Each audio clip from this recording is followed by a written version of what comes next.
So ayun mga tol, welcome back sa aking channel. So for today's video mga tol, ipapakita ko lang sa inyo yung simpleng ginagawa ko tuwing nag-a-adjust ako ng kadena.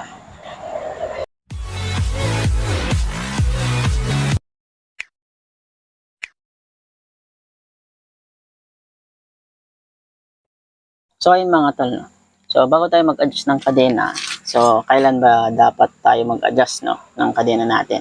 Siyempre, tuwing maluwang siya. Kagaya nito mga tol. Tignan mo yung play niya, is maluwang talaga. Ayan. Tapos side pa sa ating swing arm. So ito, i-adjust natin. Una kong ginagawa mga tol, no? Ito, linuluwagan ko muna to. So, luwagan natin.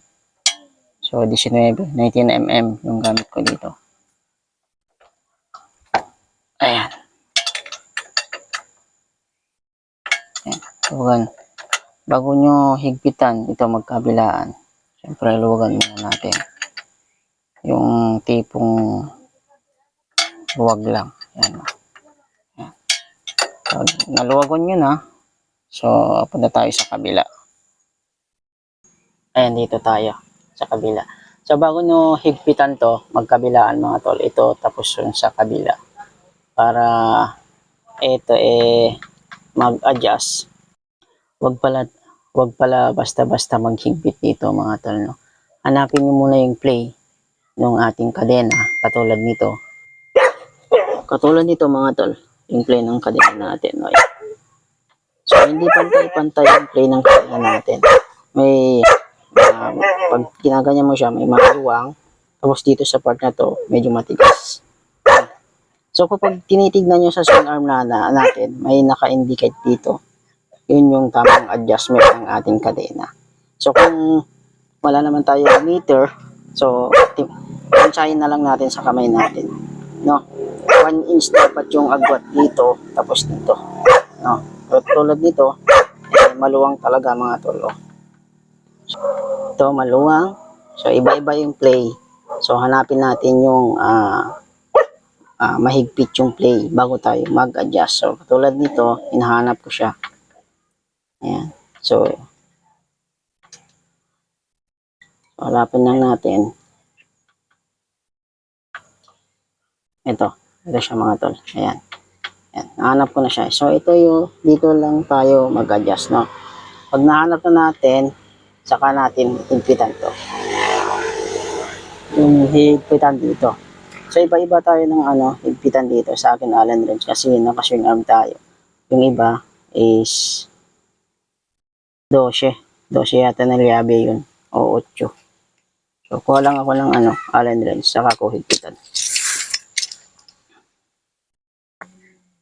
So, dito naghihigpit na ako mga tol.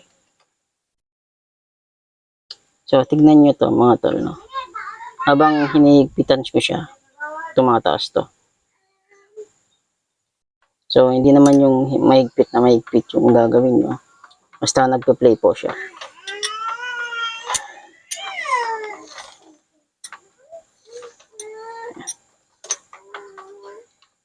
Dito tayo maghigpit.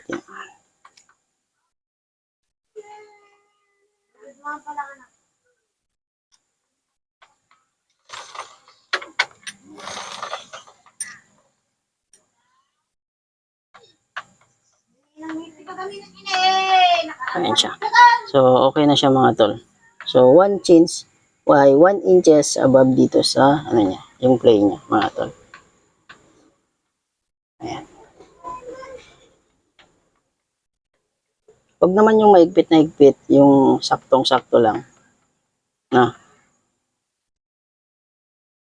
Saka pala mga tol, pag naghigpit kayo dito, kung ano yung adjustment dito mga tol, no, para pantay yung sa gulong nyo dito sa kanyang fender, ganun din sa kabila. So tignan nyo yung alignment dito, tapos i-adjust din sa kabila dito mga tol. So kung ano yung pantay doon, ganun din dito. So mag-a-adjust ka din dito sa part nito. So, ayun mga tol, no? Kung okay na yung play sa inyo, yung adjustment nyo, basta hindi naman mahigpit na higpit, pwede nyo nang ayun, higpitan yung sa ating bolts, no? So, ganun lang mga tol yung ginagawa ko sa paghihigpit ng aking kadena, no? Bago nyo higpitan to, sabi ko nga sa inyo kanina, tignan nyo muna yung adjustment dito, no? Tapos, pag nahigpitan nyo na to, tignan nyo yung allowance dito. Ayan, kung ano yung size dito, inches na dito, ganun din sa kabila, no? So, yun lang yung video natin ngayon. Peace out.